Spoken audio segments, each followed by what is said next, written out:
Halo Sobat Nada, dimanapun kalian berada, selamat datang di episode pertama kami di podcast Narada Komunikasi. Bareng aku Berliana sebagai host dan bersama rekan-rekanku Mulia dan Bayu. Halo semuanya, salam kenal. Halo semua, salam kenal. Nah teman-teman, kita kan dari latar belakang yang sama ya, sama-sama pekerja industri nih. Kalian semua pasti tahu kan berita soal BSU. Lagi rame loh di kalangan pekerja. Oh iya, tahu tuh. Lagi jadi trending topik banget tahu di tempat kerja.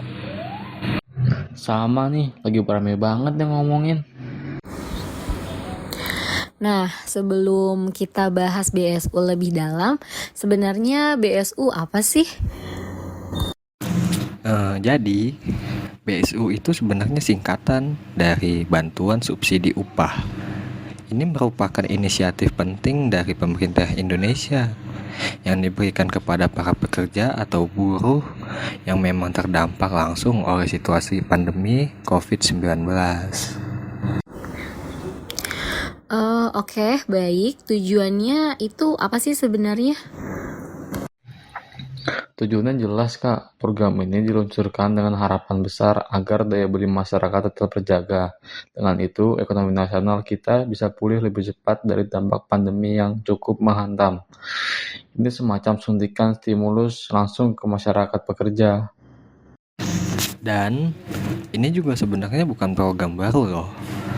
Kalau menurut sumber resmi dari Kementerian Ketenagakerjaan sendiri, sebenarnya program BSU ini sudah diluncurkan sejak tahun 2020 dan terus berlanjut hingga beberapa tahun setelahnya. Nah, terus disesuaikan deh dengan kondisi dan kebutuhan ekonomi serta ketenaga kerjaan yang ada di Indonesia. Wah, ini informasi yang sangat jelas ya Sobat Nada. Jadi sekilas tadi itu adalah tentang apa sih itu BSU ya. Sudah kejawab ya Sobat Nada. Nah, sekarang pertanyaan sejuta umat nih Mulia. Siapa aja sih yang banyak berhak menerima BSU? Pasti banyak yang penasaran kan Sobat Nada? Ada beberapa kriteria utama yang harus dipenuhi oleh para pekerja agar bisa menjadi penerima BSU. Yang pertama, pastinya harus dipastikan bahwa pekerja tersebut adalah warga negara Indonesia yang dapat dibuktikan dengan menunjukkan NIK atau nomor induk kependudukan. Dan yang kedua, mereka harus menjadi peserta aktif BPJS Ketenagakerjaan hingga batas waktu tertentu yang ditetapkan pemerintah. Biasanya per bulan Juli tahun berjalan. Contoh kayak tahun ini tahun 2025, berarti per bulan Juli tahun ini tahun 2025. Nah, selain gaji dan BPJS Ketenagakerjaan, ada kriteria lain nggak nih Mulia? Misalnya status pekerjaan gitu, atau ada yang lain?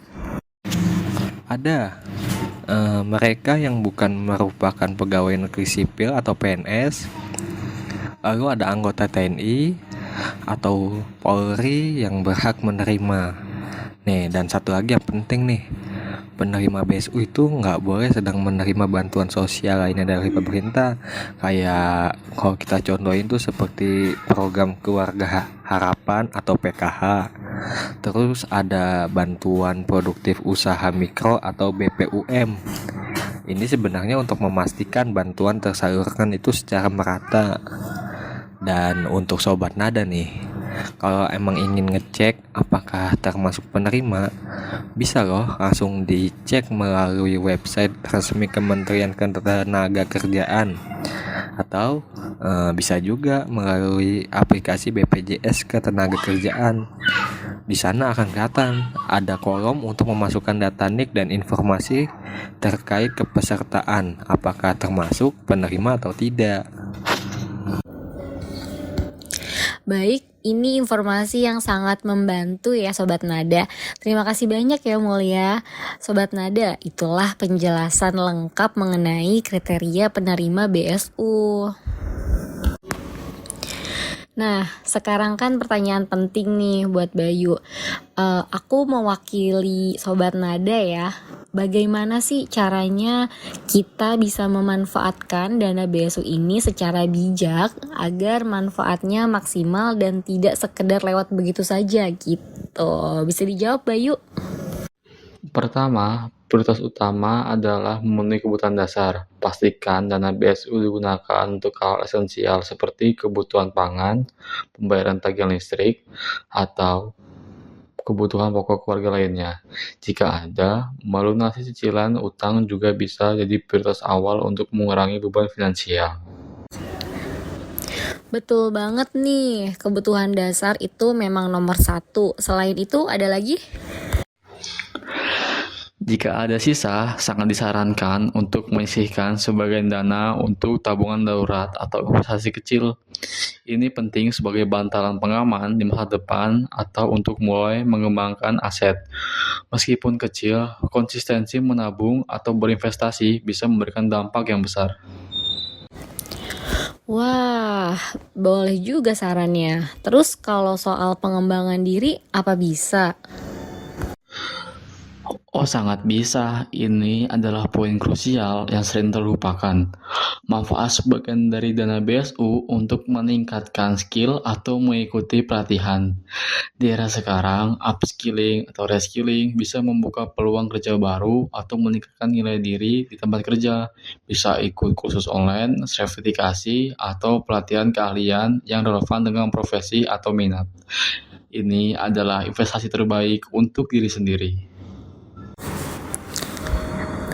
Ini tips yang bisa kita gunakan loh Sobat Nada. Dengan memanfaatkan dana BSU dengan sebaik mungkin. Jadi Sobat Nada, BSU itu bukan cuma uang tunai, tapi juga bisa jadi modal kita untuk lebih menstabilitaskan lagi secara finansial dan pengembangan diri Sobat Nada.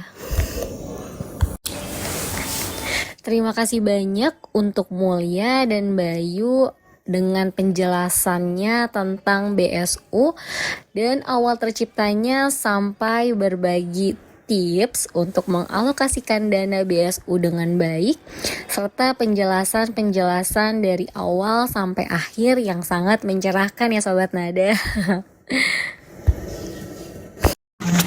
Sama-sama Kak Beriana, dan juga terima kasih buat Sobat Nada yang sudah memberi waktu untuk saya agar berbicara, dan semoga informasi yang saya berikan ini bisa membantu Sobat Nada semua ya. Terima kasih juga buat Kak Berliana dan Sobat Nada yang sudah mendengarkan. Semoga ini jadi informasi yang bermanfaat ya.